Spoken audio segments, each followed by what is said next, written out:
Hello, everyone, and thank you for joining us this evening for the third installment of the Synergy Speaker Series hosted by Persistence Pack. We will be starting the program very shortly. Hi, Alana. Hey, Barbara. Hey, Ben. Thanks for being here.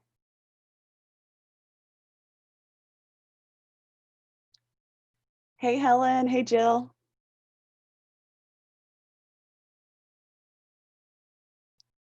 Hey, Linda.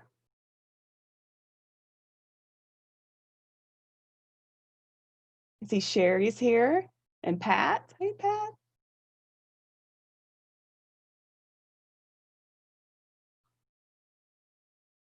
And Alice. Awesome. It's so great to see so many people here tonight. I'm excited about this one too. So we'll go ahead and get things started tonight. Again, thank you guys so much for being here. Before we get to our speaker portion, we will go through just some general housekeeping before we get started here. First off, no attendees will have any of their video or audio on at any point during the guest speaker portion of the program tonight. If you're having any difficulties connecting, try closing out all of your other tabs. If you continue having problems, you can contact our tech support via phone or text. The phone number for that is 256-384-5543. And we will not be accepting any questions during the talk, but we will be allowing 10 to 15 minutes at the end of the talk for John to answer some questions. Tonight, we will actually be providing an opportunity for you to pose your questions directly to John. So if you are interested, first submit your questions through the Q&A box on the screen below. We will then call on you, ask you to unmute yourself, and then you will be able to ask John your question. So just be thinking about questions you want to be asking him as he's going, and then at the end of that, we'll get to your questions. And for those of you who aren't familiar with Persistence Pack, we are both a state and federal PAC based here in North Alabama, with the mission of increasing the number of high-quality candidates who adhere to democratic values at all levels of government across Alabama and beyond. And all of our board members are dedicated volunteers, so every dollar that Persistence Pack receives goes directly towards furthering our mission. And in 2018, we raised and gave $87,000 to state candidates. In 2019, our annual Monster Mash Halloween party raised almost $30,000 for Senator Doug Jones. And this year, we've already contributed to Democratic candidates in 5 competitive Senate races across the country, which is really exciting. And although our speaker series is a free event, if you have the means to do so, we strongly encourage you to donate tonight to help Democrats in Alabama. And your donation, no matter the size, can truly make an impact in the upcoming election. There will be a donation link pinned to the top of the chat box below. And if you feel moved to contribute whatever you can, we would so appreciate it. Any and all donations, again, go straight to our mission of furthering our cause. And now to introduce our speaker for the evening, John Archibald. John is a columnist for AL.com, his work appearing in the Mobile Register, the Huntsville Times, and the Birmingham News, where he began his journalism career 34 years ago. He was awarded the Pulitzer Prize for commentary in 2018 and has written a book, Shaking the Gates of Hell, which examines the conspiracy of silence in the white Southern church during the civil rights movement and beyond through the experiences of his own family. It's set to be released in March and is actually available for pre-order right now. He's currently finishing a narrative podcast about the 1979 police killing of Benita Carter, which changed Birmingham and presaged the Black Lives Matter movement. He's been married to Alicia Archibald for 33 years, and they have 3 grown children. Hi, John. Thank you so much for being here with us tonight. How are you? Great. I wish I could see everybody. It's so strange to speak to people that you can't see. And so I don't know if you're hating me or otherwise, but I hope you will have questions and ask after we get through talking. I've been sort of in a in a hole off the grid for about a month now, finishing up a writing project. Well, actually, a couple of writing projects that I've been doing. The book, fortunately, is done, but I've been working on a podcast for a couple of years, and given the times we are in, all of a sudden, necessary and important to finish. So it seems a little vain for me to sit here and tell you about the projects I'm working on, but I'm going to do that anyway because that's what we talked about, and because I've been off the grid for a month and I'm not the best person to ask about the goings on in the world. You probably know more about them than I do. But I don't know how many of you know the story of Bonita Carter. And I started thinking about Bonita Carter about 2 years ago. I think it was right after the police shooting of E.J. Bradford in Hoover on Thanksgiving night. And there was a lot of protest, and there was a lot of discussion about police shootings, similar to what we have now. But it was a big deal in Birmingham, but obviously it didn't have the national sort of impact that this had. And at that time, I started thinking about Bonita Carter, who was a 20-year-old African-American woman who was shot and killed by a Birmingham police officer in 1979. And as a result of her being shot and killed, 16 years after Martin Luther King marched in Birmingham and was arrested and put in jail and wrote that fabulous letter from Birmingham jail, 16 years after that, after the death of Bonita Carter, there was it spurred such outrage and such interest and such voting that long before anybody thought it possible, Richard Arrington was elected the first Black mayor of Birmingham, which changed all the city's politics forever. And he made it his mission to change the police department, which had in essence been a leftover from, in some ways, from Bull Connor's police department. And so he, as a result of this shooting, it changed Birmingham, which is, a local story, it seems, of local interest to a lot of people. But I started looking at that, and I realized it wasn't so local, because the question I wanted to ask as we went into that podcast was, what was it about this 20-year-old girl, recent high school graduate, who was shot in the back by a police officer? What was it that changed so much? What was it about her that drove people to be outraged and drove them to the polls in numbers large enough to change their community? And so I began to look, and the first thing I found was, I'm not gonna give away everything in the podcast, but because it's long, it's a 6-parter. But the first thing I found was a lot of what I knew about that case, and it's pretty legendary in my town. A lot of what I knew about it was wrong, and a lot of it had been passed down wrong. And I learned that it had been passed down very differently in the white community and the Black community. And the version I had always heard, and I grew up on the east side of Birmingham, which is in the same general area that this incident happened. And I had always been told that what happened was she was with a friend, and she didn't realize that he was going to go rob a convenience store. And she was in the car, and he went in and tried to rob the store. They came out there with a shootout. She was sitting there like a getaway driver or something and tried to drive off. Police came, told her to stop, shot her 4 times, hit her 3 times in the back of the car. But that's not what happened at all. And it was a remarkable sort of thing. And I mean, it's full of gray areas. But what actually happened is really quite different, in that she had been riding her bikes with her friends around the store, and somebody came over. It's 1979, so you got to put yourself in 1979. And this man she knew from the neighborhood pulled up to the gas pump in 1979, and was outraged because they had just instituted this, because there were oil shortages, gas shortages, if you remember 1979. Unfortunately, I do. They told him, that he had to pay for his gas in advance, which was an affront in 1979. And he thought that he was being picked on. So he went in and yelled, and the store manager yelled, and they got in a fight, and he ran off and got a gun, shot. All of a sudden, they were shooting from both sides.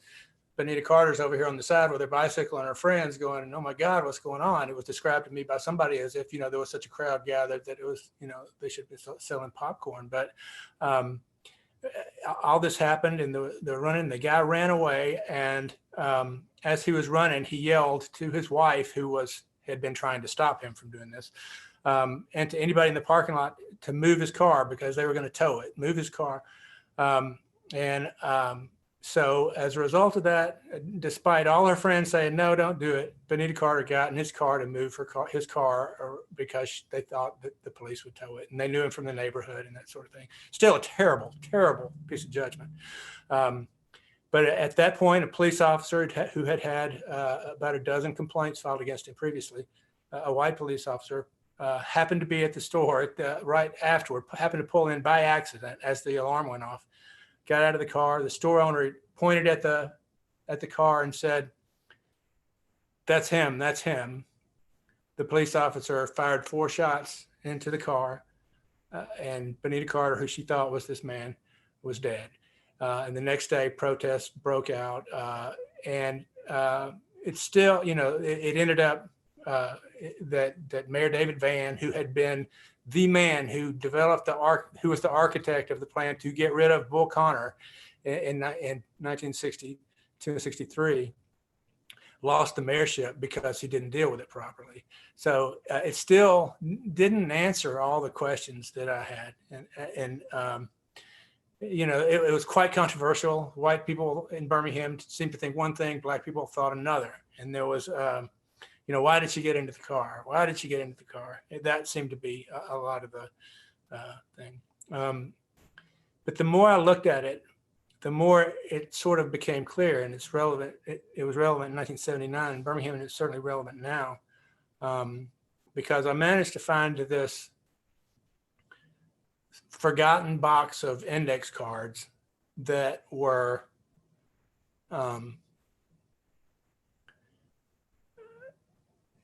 there were cards from the Birmingham Police Department that detailed justifiable shootings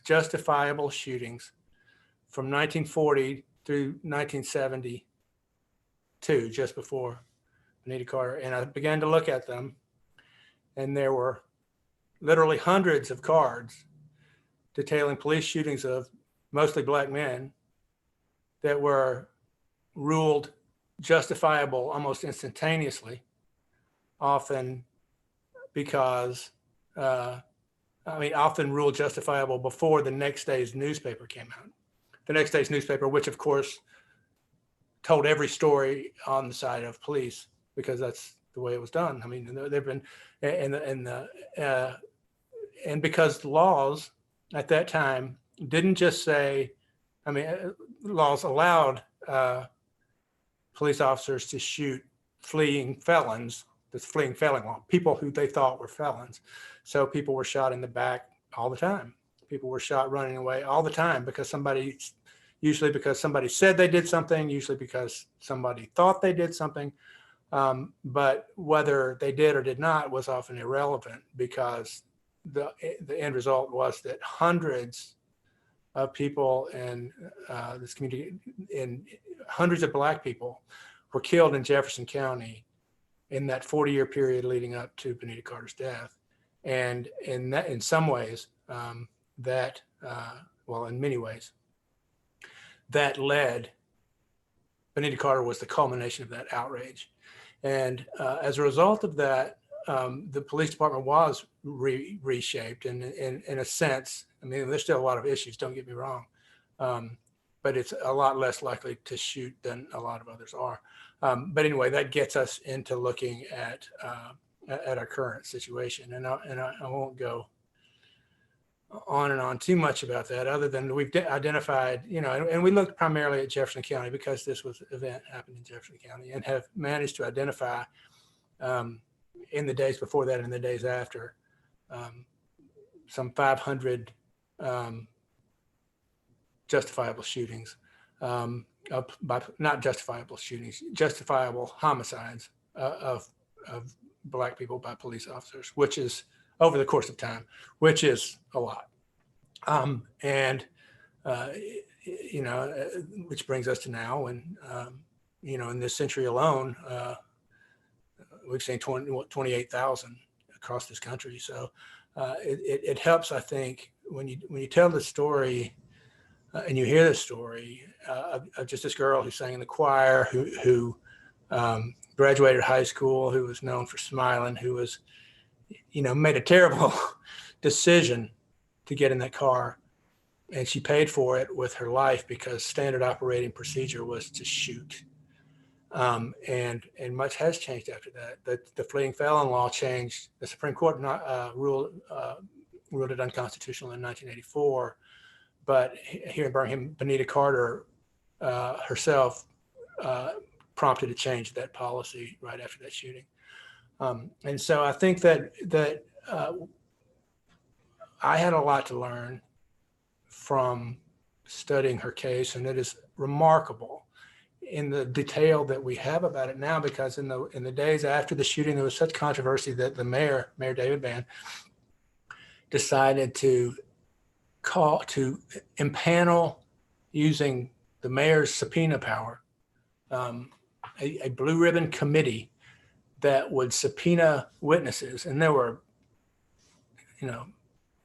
more than a dozen people in and around that store and saw it happen. And so they took detailed testimony, sworn testimony from all of the witnesses in a public forum, and ultimately decided that the police officer had no reason to shoot. But what the mayor did with that resulted in a lot of the chaos. But I'll leave some of that to mystery. But I've just been so absorbed in it because it is so relevant to today, and I'm so addicted to the archives that I just can't help myself. So that's we finished up the last of the scripts. We've already interviewed everybody. I finished up the last of the scripts on that this week, and I'm sure that either editors or lawyers will have something to say about that. But hopefully we go in the studio early next week and finish that up so that it will be seen soon. And then I can start fretting over my book, which is a grand adventure for me. It's one of the things I've always wanted in my life, was to walk into a bookstore and see a book I wrote there, and hear how bad people hate it, probably. But that's just inevitable. But I'll tell you a little bit about that too, since I have you here and I can't see you shaking your head vigorously, so I'll do that. But so I don't know if y'all remember the movie The Jerk, but I hate to start like that. But I was born in Birmingham, well, outside Birmingham, in April of 1963. My dad was a Methodist preacher who at that time was the preacher at Alabaster. It wasn't United yet. Alabaster Methodist Church outside Birmingham. At the moment in time when Martin Luther King was put in jail in Birmingham, April of 1963, where he wrote the letter from a Birmingham jail, which is, one of the greatest documents of all time, if you ask me. But one of its many purposes, one of its several purposes, one of its functions was, excoriating the white church for its silence at the moment when it is needed the most. I always, I love my dad. I loved my dad. I always loved my dad. I think he was a great person, who taught me the things that I hold as core principles today. Only I think he's shocked that he wouldn't make as many waves perhaps as I do. And that therein lies the rub, I guess. And therein lies the start of this, because I always presumed that that my dad did and said all the right things at the most important moment. I say the most important moment that we've had in our history until I look around right now.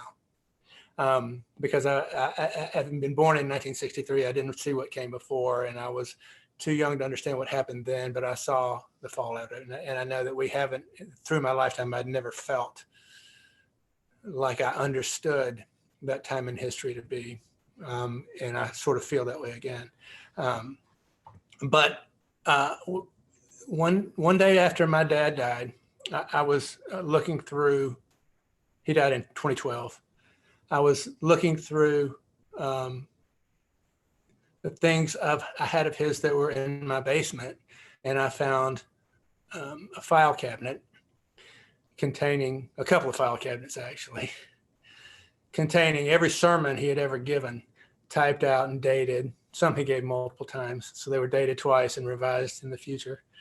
Some of them I remembered well, and some of them I did not. But I was able to then look at exactly what he was saying from his pulpit at the moment in time when the world, in my view, most needed his voice. And I was gravely disappointed at what I found, not because he was saying the wrong things, but what he said lacked the specificity and the power I think it needed at the time. So it began this exploration of what he said in those moments, kind of contrasted to the man that I knew. So it's essentially a book about the consequences of silence, about, when we choose to be silent, we are making a choice that is as memorable as the words we say. And I know I say a lot of things, and I know I don't always say them right. And I know I probably have reason to regret some of them, but I feel like I would rather be remembered for trying and failing and saying the things that I believed at the time than for not having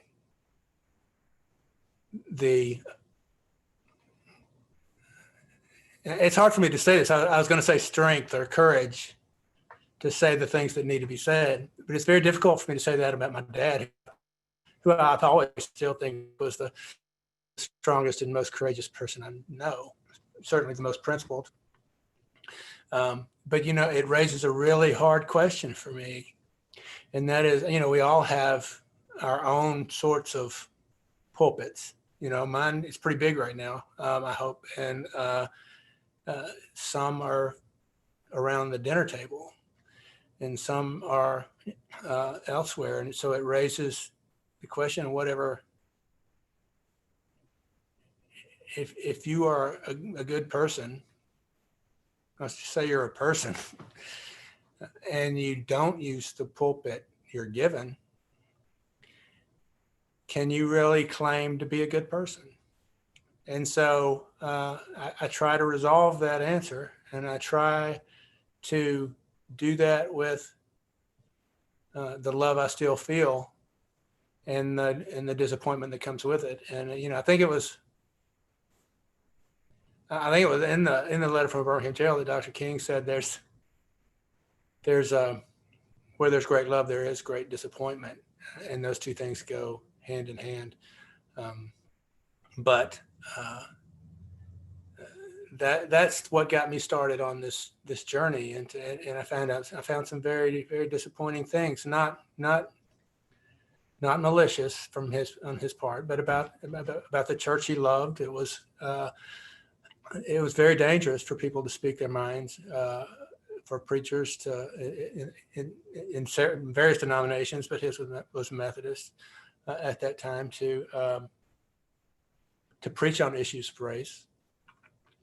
And the language that was used, and I try to bring it into this era that we're in right now, because the language, if you're familiar with the Methodist Church, you know that there's an ongoing dispute over gay rights and LGBTQ issues, and it will likely split, although that has been delayed.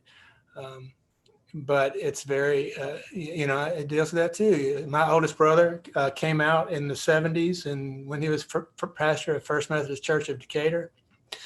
And so you can imagine that was a pretty, old school conservative church in the 1970s when not everybody was coming out. And he did it rather stylishly. And so you can imagine that that my dad had to deal with that. And so we follow the issues as they're addressed in the church as well. And it's remarkable to me, if you go back and look at the language that was used to attempt to maintain segregation within the church, factions that wanted to do that, it is just remarkably similar to the language that has been used in the church to keep gay and lesbian people from serving as pastors or otherwise. So that's for me. But I hope that it's not causing you problem. But the book, it was originally scheduled to come out in August, but because of the presidential race and COVID, it was thought that a better time would be next spring, which drives me absolutely, which I was happy about at the time, because nobody in bookstores in this year, and it was a very difficult time. But I think a lot of the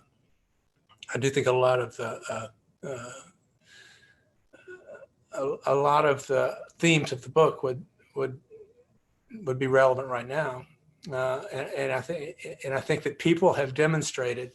I mean, probably people like you have demonstrated that that there is already a vast understanding of the importance of speaking up, of using your voice, of using your pulpit to stand up against those things that you think are wrong. So in many ways, I thought I was ahead of the curve, but maybe you guys are. But that's what happens with it. And it comes out March 9th. And I write a column 3 days a week, so I am very, very much used to sort of instant feedback. I don't say instant gratification, because a lot of that feedback is not gratifying.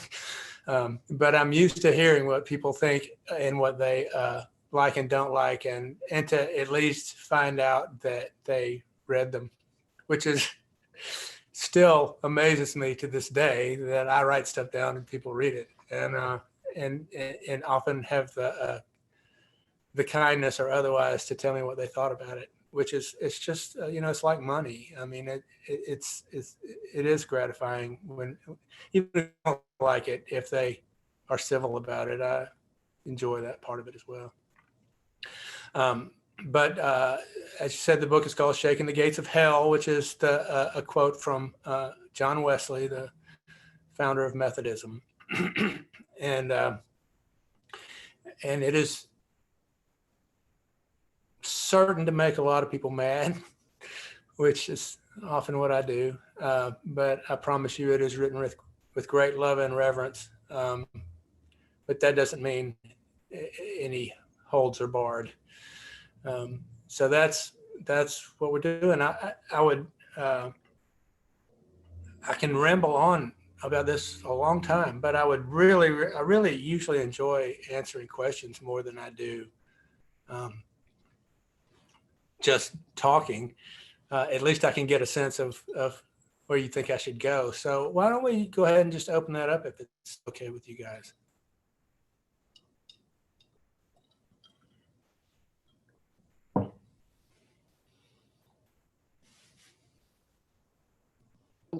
Oh, now I'm on. Okay, sorry. I was saying thank you so much for that. I'm personally really excited about both the book and the podcast. I can't wait for that to come out and for everybody to really be able to dive into that. I'm sure it's probably hard talking about something that other people haven't had a chance to hear or read yet. I'm sure that's probably tough keeping that secret to yourself. Well, I hope I left some. Oh yeah, you definitely I think everybody's going to be tuning in for that for sure when it comes out. Now, before we get to the Q&A part, just a quick reminder that we are going to be allowing everybody the opportunity to ask John directly a question, any question that you have. To do that, you need to submit your question in the Q&A box below. You should see that below on your screen. When we select your question, we'll call on you. We'll ask you to unmute yourself, and then you can ask your question. We do ask that you be quick and concise with your questions, so that way we can allow as many people as we can to ask the questions within the time frame that we have. So to get started with that, let me pull up the Q&A box over here. And Brenda Barnes has a question for you, a pretty quick question. If you can get Brenda on.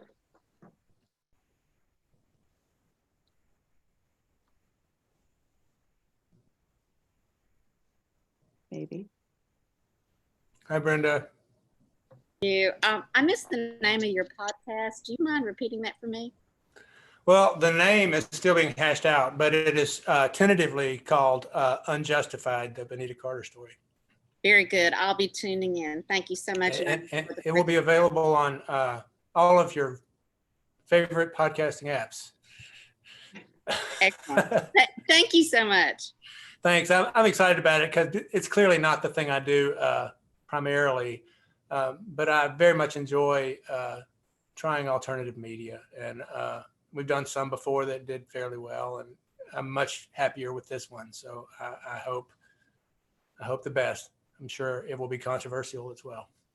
I know, but that's how you know you're doing something right, if it's a little controversial. It turns out that way. If you make everybody happy, there's not really any point. Exactly. What's the point? All right. Looks like we have another question from Helen Gillespie.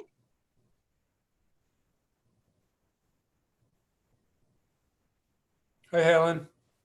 Hi there. Thank you very much for coming on tonight. My question is, how has newspaper language changed since you first began writing? Oh man, newspaper language. That's a really interesting for it.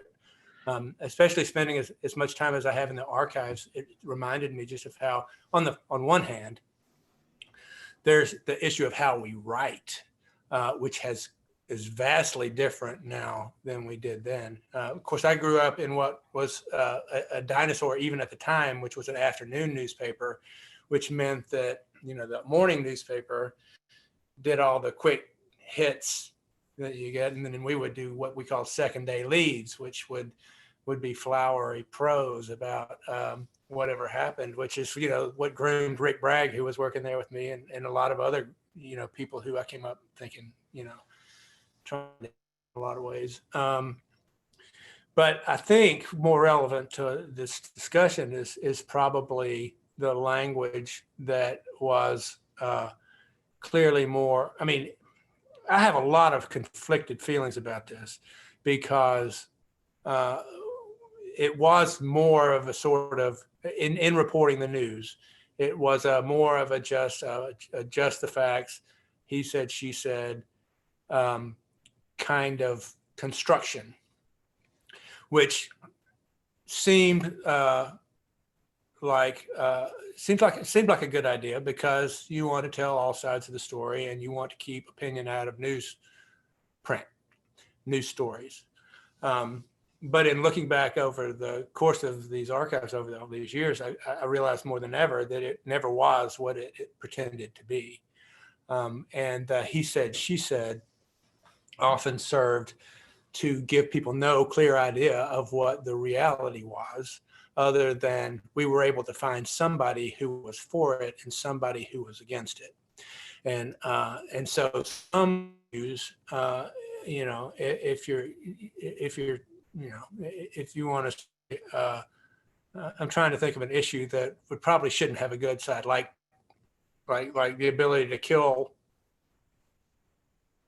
people over 60 to eliminate the surplus population, say. You know, it's a terrible idea. I think most of us would agree. But you know, in that sort of environment, you go find somebody that's for that plan and somebody who's against it, and give them equal time, essentially, to say their piece, which is dumb. And in many cases, people left those stories feeling like they knew no more than they did otherwise. So in a sense, in another sense, it was an illusion because essentially, in looking at these police shootings, for instance, the police were always right. There was no risk of the status quo. And what passed for fact was often rife with opinion and camouflaged as straightforward reporting. These days, on the other hand, there is a lot more opinion and a lot more things that claim to be news stories. I am an opinion writer, so I have a lot of opinion in mine.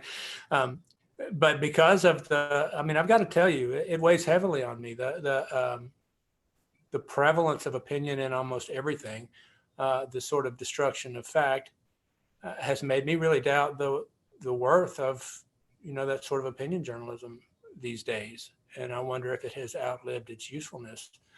I was always brought up as an opinion writer, thinking that the best columns you can write are built around good reporting.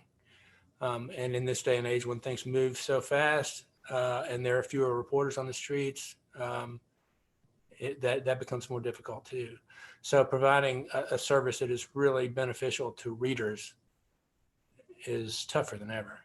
And that probably didn't answer your question about language, but it was on my heart. Well, it looks like Nancy may have a question that kind of stems from what you were just speaking on. So Nancy. Hello. Hi, Nancy. Hi, I actually wanted to ask you about that, about this era of fake news and how information, what's considered true is almost tribal, and how that changes the way you work. I know that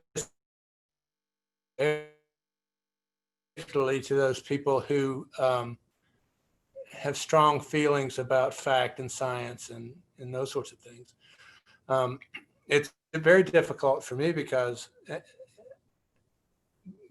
anything is a target.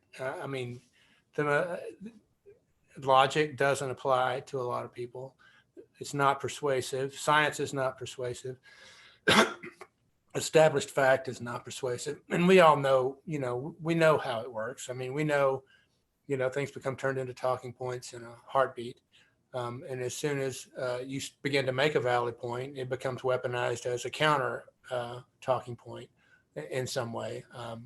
How in the world can we be in an environment where wearing masks in a pandemic is a political divide? And that's crazy. We all know how crazy it is, and yet it still takes place.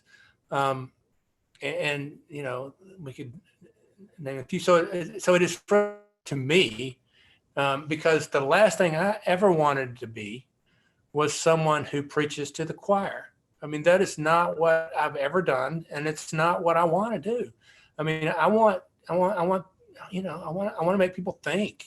I want to make people, laugh sometimes. I want to make them feel like if they disagree with me, then okay, it doesn't bother me. We can disagree and get along, but that doesn't seem very likely in this factionalized world.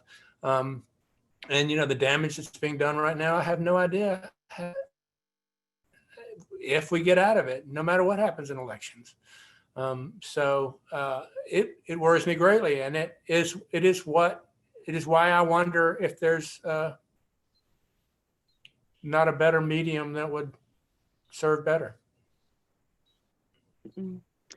Oh yeah, I think you're speaking on a lot of things that people are feeling, obviously Nancy, but I think a lot of us are thinking about the whole fake news era and how we all operate in that. Well, I would love to hear how, I mean, when y'all are asking questions or whatever, I would love to hear what you think about things. I mean, that's the only way I come to know and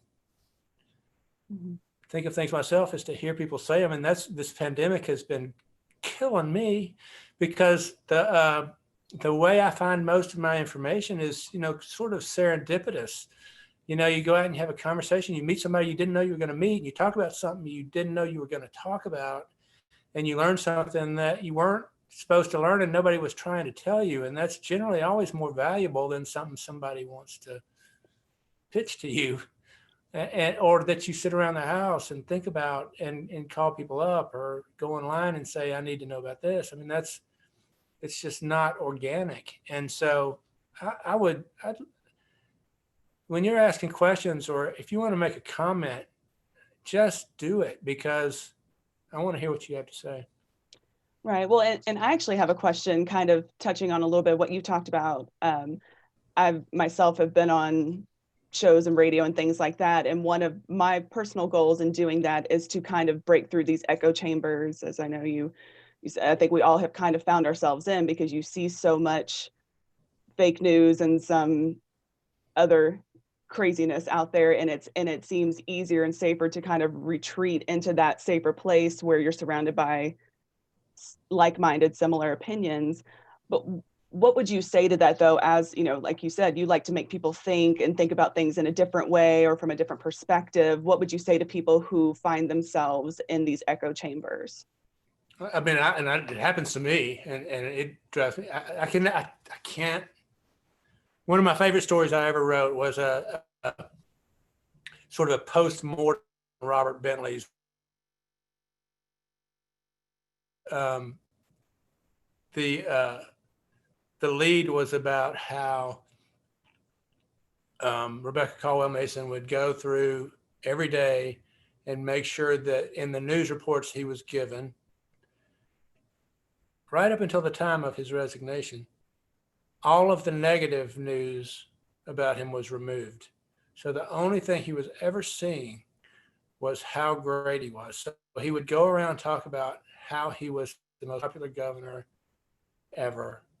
And he was living in this bubble where he literally had no idea. I mean, this state was coming apart at the seams, laughing at him. And he, by all accounts, had no idea. And, as I sit around and think of the demise of Robert Bentley, I think how it happened to all of us. Well, I think how that could happen to me is what I think. And, but by extension, anybody else. And so, I mean, some days it's really hard for me to deal with trolls, as some would call them, with those who have interest in getting in my head. And some days I just don't want to do it. And but when I don't do it, and that doesn't mean I have to respond to them. I mean, I have learned over the course of time that knowing is very different from responding. I'm not one to fight on Twitter that often, that sort of thing. But if we don't know, then we can't possibly have a realistic outlook of where we stand on the earth and where other people do as well. And if I can't sort of put my finger on the pulse of Alabama, then I'm useless. And I need to, I need to check myself. And so as unpleasant as it is, we have to broaden our bubbles. And I, it's so much easier said than done, because a lot of it's done automatically by algorithm, by the people. I think that algorithms are a great part of our problem in general, because one of my great frustrations, it goes back, it's not the language that we use, it's the difference in media that we have now, is that, we have, when I started thanks for saying 34 years ago, we had great, big rooms of editors who would sit around and decide the things that are important and the things that are worthy and the things that are well done. And they would put those things on the front page, and they would put the next best things on the Metro State front or whatever it was. And, this happened every day, the great miracle of newspapers. And now we have these big television screens on our walls and on our phones and on our, people are reading everything that has been posted on our site for the last 24 hours, for the last year, for the last 10 minutes.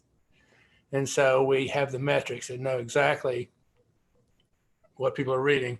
Of course, nobody is reading about that super interesting scandal at the library board, which may have been a great story, well reported, well written, and well done, and important to people in the community. But it lacks the capacity to go viral because it's about the library board in a city, in a community. And so as the result of that, because everybody wants to be read as much as possible, then that story is probably not going to get covered. But 42 people will be writing about,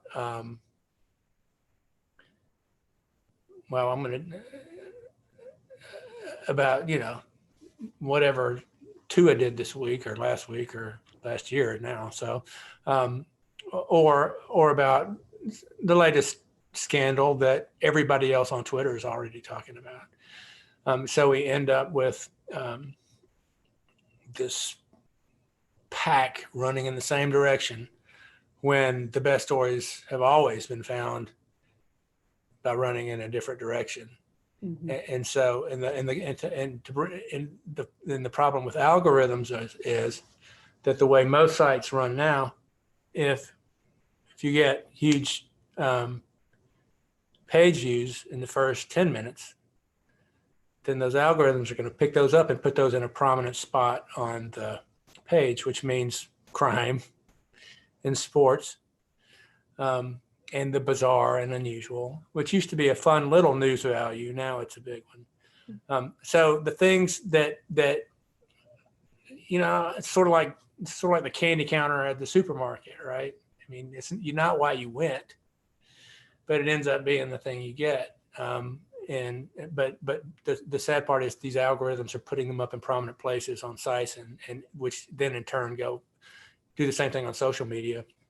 So we end up seeing huge numbers of an oversaturation of crime and an undersaturation of news, which people say is not being reported anymore. And to some degree, that's true. It's certainly being reported less, but it is being reported and is often just not seen because it is overlooked by those algorithms, which I think more than the language is a problem, because we are being served in ways that serve only to drive fear and really and to sort of get in the way of understanding of what goes on in your community. Yeah, absolutely. I think what I'm hearing from that, what I'm taking away from that, is that we need to be more conscious of the news that we consume and more intentional about where we look to find that news, like you said, because some of that is out there, but sometimes we have to take a couple more steps to go find it, as opposed to just scrolling through our Facebook feeds or see what's trending on Twitter. I mean, that's true. I mean, the reader does have some responsibility, but it's on us. I mean, we allow it to happen. And of course, I understand we live in a world where the business models for the type of news operations I grew up in don't exist anymore. They don't work anymore. So everybody is struggling to find what they can do to work in the Wild West of new journalism. And I'm hopeful if not confident, that we will work that out and figure out a better way. But I think we need to work on doing that, because this model is all that profitable and be catastrophic for the Republic, if you ask me. Yeah, I think a lot of us would agree with that. Well, let's get to another question. It looks like Herb has a question for you. Hey, Herb. Oh, hi there. I live in Grant, Alabama. Where? Grant, in Marshall County. Right. And I sort of got my arm twisted into running for county commissioner in our district, which is extremely red, and I'm extremely blue. I've never really been in politics before, but I am a former journalist and a magazine publisher of Southern history, and I'm from Milwaukee, so I'm sort of weird. I live in the middle of nowhere. It's beautiful, though. Oh, it's gorgeous. I wouldn't change a thing. I'm not sure how to communicate.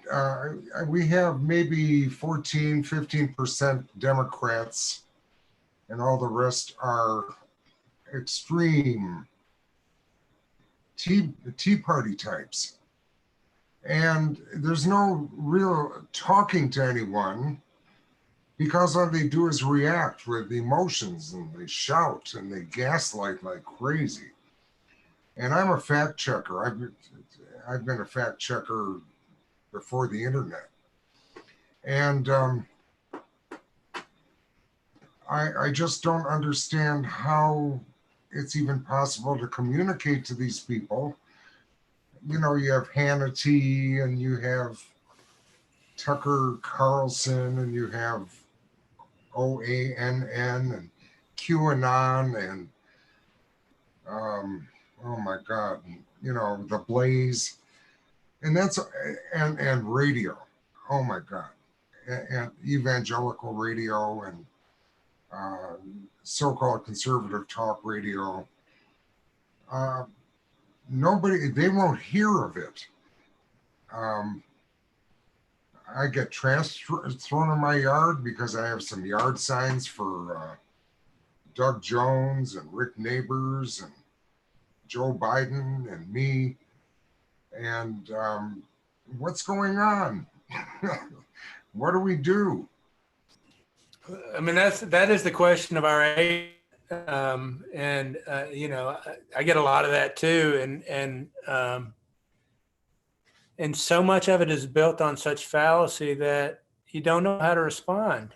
I mean, when you can sit and say, you know, this, you know,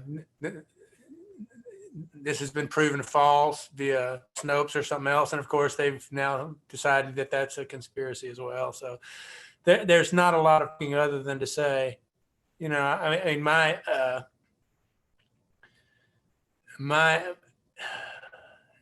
I say in advance that my tactics don't work as well as they used to, which is A, to always be civil, and to B, try to make them laugh. But not a lot of that works when somebody. So I choose my battles very carefully and decide whether to engage less often than I used to. But I think that you know, it's cliche and all that, but yelling at somebody or being rude to somebody never convinced them of anything. So the only hope you have is to treat them like people with opinions that you disagree with the belief that people can have disagreements of opinion, because that's what this country was made of. And for them to deny you yours is as un-American as anything they're against. Yeah, I think we'd have to, it's tough to do and keep in mind sometimes, but you're right. Super hard. I know that didn't help at all, but it's about all I got on that. But it's true though, it is. Let's move on to, looks like Wanda here has a question. Hi, Wanda.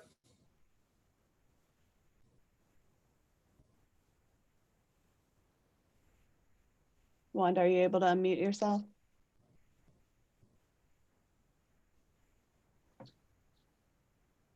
There she is. There she is. I felt lucky to hear you read a chapter of your book last year at the Learning Quest class at the library Right.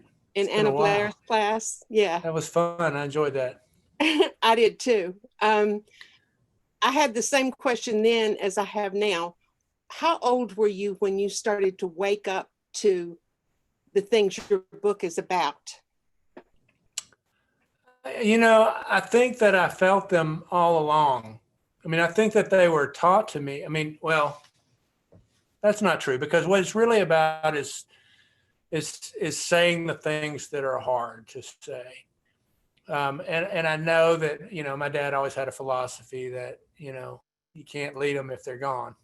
And I think we often all have that sort of feeling that, you know, when we try to decide whether to engage or not, it's, well, am I going to alienate this person, and that person, then I'll have no influence over them. But I think that it became clear to me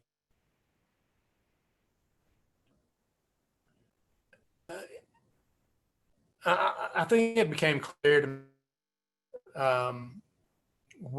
and it probably became clear to me because my oldest brother began to be so vocal during the AIDS epidemic, and decided to give up a lucrative art business in New York and move and start a nonprofit that, you know, worked to do AIDS education and screenings and that sort of thing on the East Coast. And I think that it was his ability to be exactly who he was and not care or not let it bother him that other people didn't like it, that really began to show me that being liked is often less important than being true to yourself.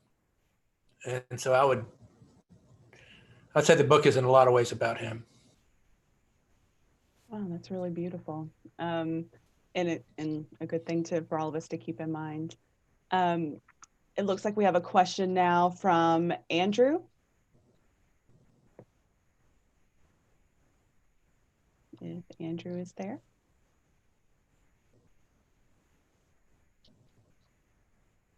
I'm an Andrew too, Andrew.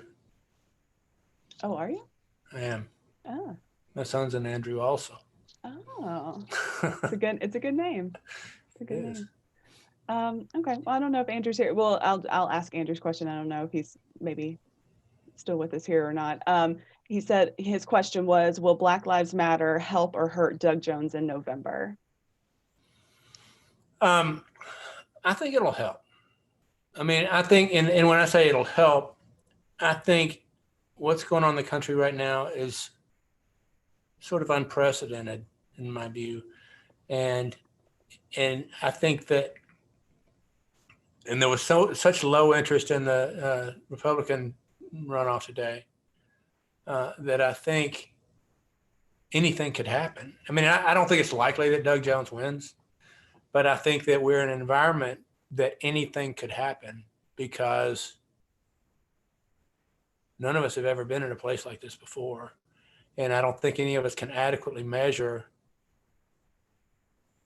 I mean, we know where we live, and we know what the polls show, and we know the numbers, but I don't think we know the degree of outrage and the degree of support that will get people to the polls. So I think it's, for the second time, best case scenario for Doug. Whether he can translate, if he were to translate that into a win, it would be remarkable. I mean, it was remarkable the first time, and it would be remarkable again. So with that said, I mean, I don't think he can be hurt that much by it. I think he can be helped because there are a lot of disaffected people who, I mean, there's a lot of people who are pissed off and would like to show that. Yeah, I think I'd have to agree. I don't think it ever hurts to be on the right side of history, but in the long term anyway. Right. Me too. The sad part is and that's the thing that's become clear to me lately is I've always believed that in my heart, and I say that stuff a lot, and I found out quite unequivocally that people have a very different idea of what the right side of history is. And, and I think that most of us gathered here would share the view that the right side of history is the side of goodness and openness and believing in the worth of other people. Yeah. And I will always maintain that that's what it is. I agree. Looks like we have another question here from Linda. Did you call on me? I did, Linda. Hi. Okay, great. Thank you. I just discovered the unmute. Thank you. So I thank you so much, John Archibald, for being here. I think we all appreciate how you use your pulpit, as you say. Thank you very much. No, thank you. And my question is, do you believe that the protest rallies we've seen across the country are changing Americans' opinions about racism and police brutality because of the easy access to cell phone videos? Do you get a sense that we're really seeing a time of change this time? You know, I think we do. I think we are seeing a time of change. I mean, we've talked about this, and again, like I said, I started this thing 2 years ago with great indignation, this podcast, and and it had a little spurt, and then it ran its course. But just the polling numbers that we're seeing across the country about people who finally get it, at least some degree. We can disagree about a lot of levels, a lot of areas of gray and those sorts of things, but people are starting to get it and realize that maybe, history has a part to play, and maybe, it is unfair. So I think the numbers are staggering. I mean, being here and seeing, the soccer field at Mountain Brook School filled up with Black and white people protesting police violence. I don't read too much into that, but it's not something I ever have seen before. And so I don't make light of it either. And the levels of diversity in Black Lives Matter crowds has been stunning to me. And I've never felt like the moment was real before. And again, in some ways it's been kind of waylaid by worry over monuments and other things that tend to guide us in those ways, and have preferred strategically for people to concentrate on police violence. But yeah, I think it's a real moment of change. And we just, moments of change are always scary because they never change exactly the way you think they will. But the alternative is the same, and I'll take the change any day. Absolutely. Change, especially in this sense, we can't go anywhere from up, or anywhere but up at this point, I feel like, in Alabama specifically. It looks like we have another question from Mary, if Mary's there. Hi, Mary.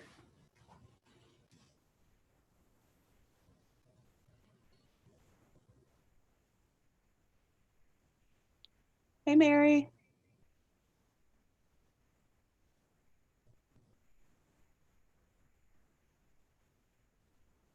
Can you hear us, Mary? Okay, well, it looks like her question is, do you find that pastors today are still reluctant to speak out for justice?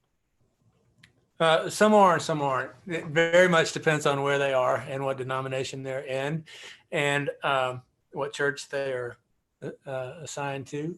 And there's quite a few, particularly of the older generation of pastors who truly believe, and I speak from a Methodist background. Like my dad was a Methodist preacher, his dad was a Methodist preacher, his dad was a Methodist preacher.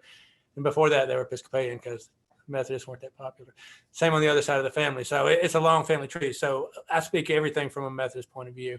But there was a very, very wide and ingrained belief that you didn't mix politics with the pulpit.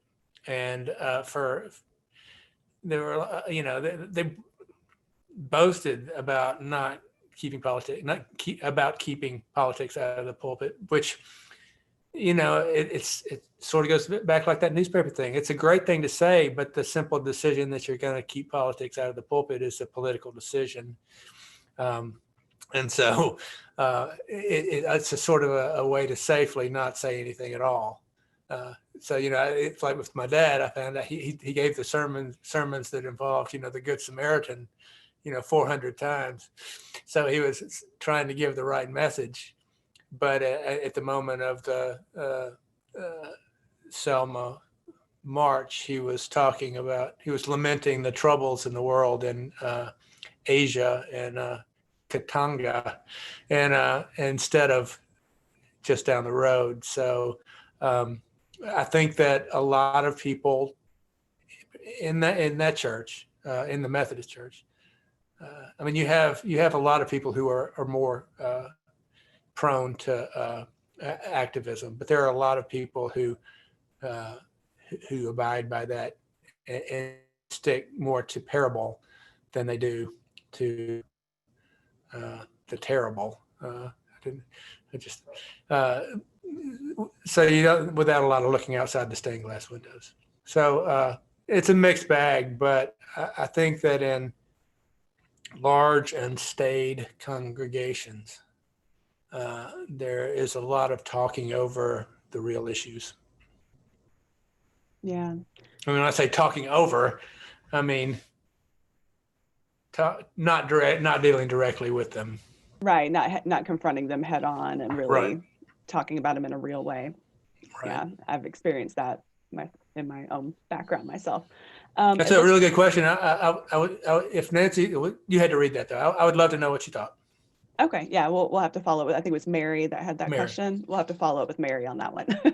All right. It looks like we have a question here. It says, this is from Dave. It says a certain amount of idea generation in a work happens face to face in exchanges with coworkers.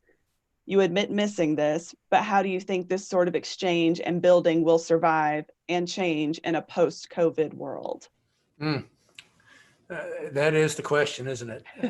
I would wager that many companies will decide they don't need brick and mortar buildings anymore. I would wager that my company would decide ultimately it doesn't need brick and mortar because we can function quite well in the way that this works right now, and it saves a lot of money for everybody involved, I think. Although I think therapy bills might eventually come due, and I think that's reasonable on one hand and really frightening on another. Because it leads us again to seal ourselves in whatever these bubbles we have and not bump into those people serendipitously, as we talked about earlier, who are going to tell us something we didn't think about or show us something we didn't know or tell us when we're wrong in a positive way, which again is something that is critically important and not all that common these days. I feel like we're moving in that direction, and if I don't think it's going to be science fiction too long before we're all living in pods and doing that. But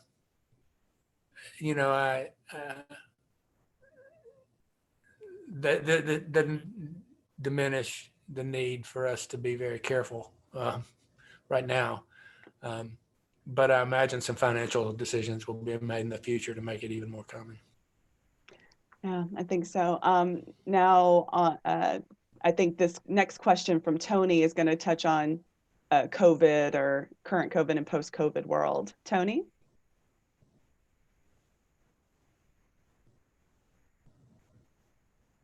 Hi. Hi, Tony. Hey. My question has to do with state leaders, the governor I thought you said and leaders. others. I know, I use that term loosely. To what do you attribute their just absolute lack of action to try to combat COVID for Alabamians? In fact, not just lack of action, but detrimental action. Well, there's a certain amount of cowardice and fear of reprisal. There's a fear that I think the greatest fear among a lot of those people is fear of breaking ranks, because you're with us or you're against us, particularly in this administration, and it trickles down.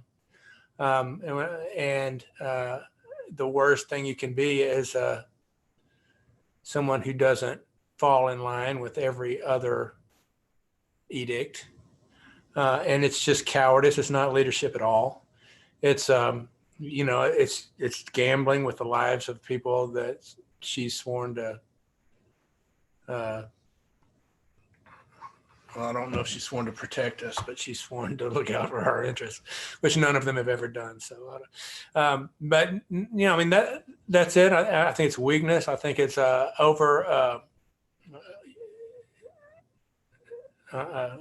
it's just, it's befuddling when it comes to Kay Ivey, because she said this, she came out and she said all the right things, and talked about using, metrics and science and all sorts of things to determine when we could do things differently.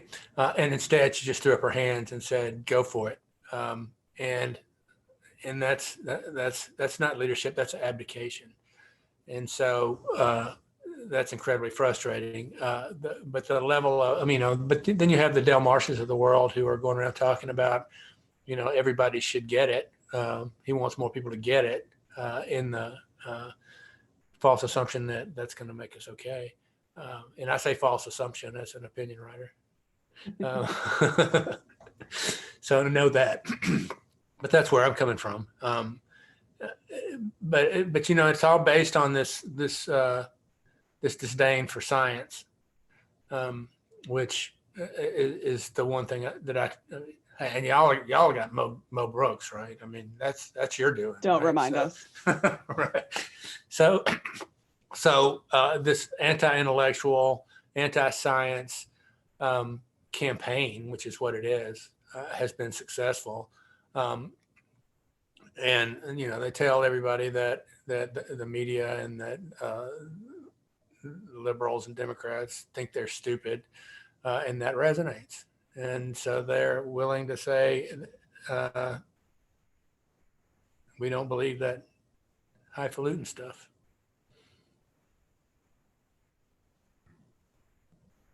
Okay, well, it looks like we have just one more question left for the night. So it looks like Caroline is going to close us out in our Q&A portion.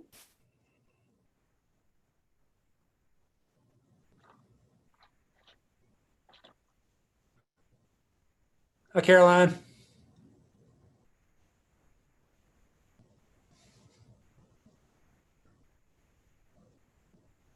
Are you there, Caroline? Okay, well, I'll go ahead and ask her question since it's the last one for the evening. She says, it's easy not to think and accept what we want to hear. What is your strategy for getting people to think and do some research before forming opinions about what we think?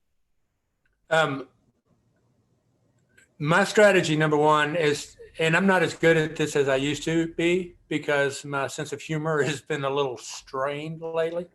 But generally, if you can make them enjoy the journey, then they're a lot more willing to accept it or to think about it and argue civilly about it. So if you can make them laugh, if I can make them laugh in one line, then it helps me a lot. If I can do it in a way that doesn't, I also am a lot less snarky than I used to be because everybody's snarky now and it doesn't get you very far. So I try to do it in a way that appeals to goodness rather than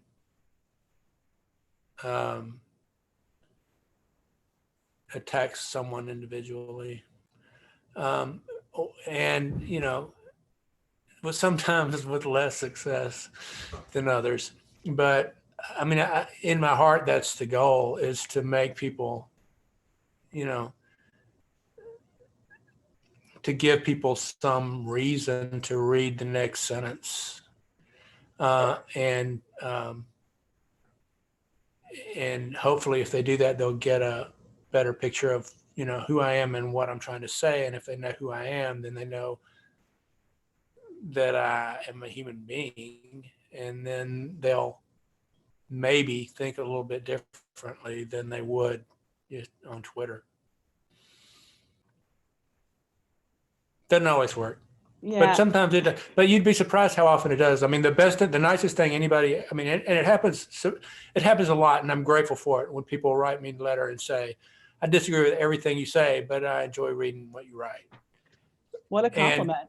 And it is. And then they'll talk about it to me like a human. And I value those greatly. And, you know, frankly, I can't do what I do unless I engage in some civil disagreement with people and with me, because that's how you learn things.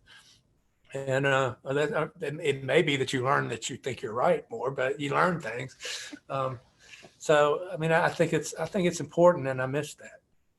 Yeah. And I think to your point, I think when we start to speak with more civility and humanizing people more, I think that also makes them more receptive to what we're saying to them as well. Right. So not only opening up our own minds, but. And it doesn't mean being, you know, conciliatory, or, you know, it doesn't mean giving up any of your points of view. It doesn't mean sacrificing your stand or it doesn't. It just means acknowledging that other people have the same rights that I do, and I can be wrong, and so can they. And we don't have to think that people who think differently from us are the devil. Sometimes they are, but not always. but sometimes. Yeah. Well, that was amazing, John. I know that was a lot that we covered there. So thank you so much for taking the time to speak to us tonight. I'm sure I can speak on behalf of everybody here. We're all looking very forward to the podcast and the book when that comes out. We'll be sure to stay in touch so that way you can give us that information as soon as it's, you know, available to the masses. That would be great. Thank you. I hope I didn't babble too much. No, you were fantastic. And thank you to everybody who joined us tonight for part 3 of our Synergy series. If you enjoyed this event and want to help support our cause, please consider donating to Persistence PAC today. Just a note, we will be taking a short hiatus from our Synergy speaker series, but we will return with more incredible speakers like John very soon. So in the meantime, be sure to follow us on social media, sign up for our newsletter, so that way you're one of the first ones to know about these types of events and other opportunities to support Democratic candidates in Alabama. And thank you all again for being here, and we hope to see you again soon. Good night. Thank you.